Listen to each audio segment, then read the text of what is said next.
Shalom, salam podcast M116, Mazmur pasal 1 ayat 1 sampai ke 6 yang menjadi dasar daripada podcast ini agar hidup kita menjadi lebih baik, lebih benar di hadapan Tuhan. Kita akan belajar tentang persentase penduduk miskin Indonesia. Mari kita belajar. Abstraksinya, persentase penduduk miskin bulan Maret 2024 ini yang terbaru turun menjadi 9,03%. Ini dari Badan Pusat Statistik. Persentase penduduk miskin pada bulan Maret 2024 sebesar 9,03%, menurun 0,33% poin terhadap Maret 2023 dan menurun 0,54% poin terhadap September 2022. Jumlah penduduk miskin pada Maret 2024 sebesar 25,22 juta orang, menurun 0,68 juta orang terhadap Maret 2023 dan menurun 1,14 juta orang terhadap September 2022.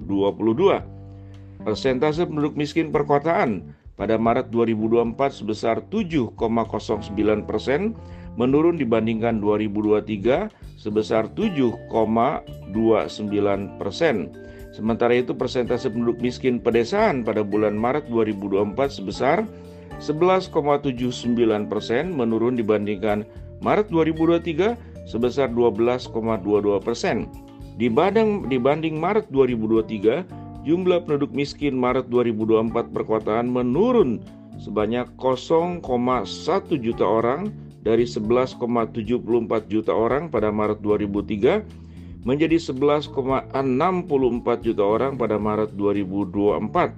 Sementara itu pada periode yang sama, jumlah penduduk miskin pedesaan menurun 0,58 juta orang dari 14,16 juta orang Maret 2023 menjadi 13,58 juta orang pada Maret 2024. Garis kemiskinan pada Maret 2024 tercatat sebesar Rp582.932 per kapita per bulan dengan komposisi garis kemiskinan makanan sebesar 433.000 sekian 74,44% dan garis kemiskinan bukan makanan sebesar 149.000 sekian atau 25,56%. Pada Maret 2024, rata-rata rumah tangga miskin Indonesia memiliki 4,78 orang anggota rumah tangga. Dengan demikian, garis kemiskinan per rumah tangga serata-rata adalah sebesar 2.786.415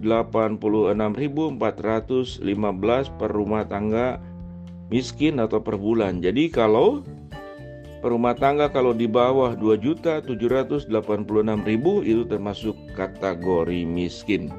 Mari kita lihat penyebab kemiskinan. Kalau kita lihat dari sudut terang firman Allah, Tuhan sudah menyediakan seluruh alam semesta ini, khususnya bumi dan segala isinya. Dari penciptaan awan, Tuhan menjadikan tumbuhan, tanaman, binatang. Setelah jatuh dalam dosa pun tetap kondisi bumi itu dengan segala kesuburan yang ada, air, tanah, laut, pepohonan, tumbuhan, kemudian juga kemampuan manusia untuk bertahan hidup dengan seluruh potensi yang ada di dalam diri manusia yang sudah diciptakan, itu pada prinsipnya tidak ada orang yang sesungguhnya itu mengalami kemiskinan. Kalau bicara penyebab kemiskinan apa? Yang pertama adalah ketidakadilan sosial. Ada orang-orang yang sudah diangkat sebagai pengatur, baik pengatur wilayah, pengatur daerah, pengatur negara dan pengatur dunia yang saat sekarang itu dipercayakan kepada PBB. Tatkala kemudian kepentingan mereka yang kuat secara politik, secara ekonomi, secara perdagangan itu kemudian hanya memikirkan kemajuan diri, keuntungan diri, maka di sananya terjadi namanya eksploitasi, terjadinya akal-akalan. Sehingga istilahnya kesenjangan sosial, yang kaya semakin kaya, yang miskin semakin miskin selalu terjadi. Kalau dari terang firman Tuhan, kalau kita belajar dari Kisah Rasul pasal 2, selalu di antara mereka ada yang menjual harta bendanya dan membagikan kepada mereka yang kurang. Kalau kemudian hati berbagi, hati gotong royong, hati saling tolong menolong, itu kemudian terjadi, tidak ada yang namanya penduduk miskin. Faktor lain, kemiskinan bisa terjadi karena karakter, karena kemalasan, karena ingin cari mudah. Jadi sama saja, orang miskin punya dosanya, orang kaya punya dosanya. Orang kaya keserakahan walaupun dia rajin, orang miskin adalah kemalasan dan tidak mau berjuang. Itu juga penyebab kemiskinan. Biarlah kita terus berjuang dan menjadi orang-orang yang tidak termasuk salah satunya.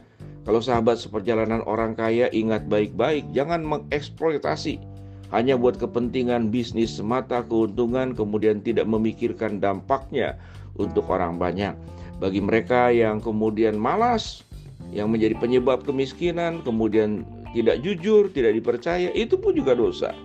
Jadi kalau kita simpulkan, kemiskinan faktor utamanya adalah karena keberdosaan manusia, bukan karena Tuhan tidak menyediakan semuanya. Tuhan sudah ciptakan semuanya dengan sangat baik. Shalom, salam podcast M116. Amin.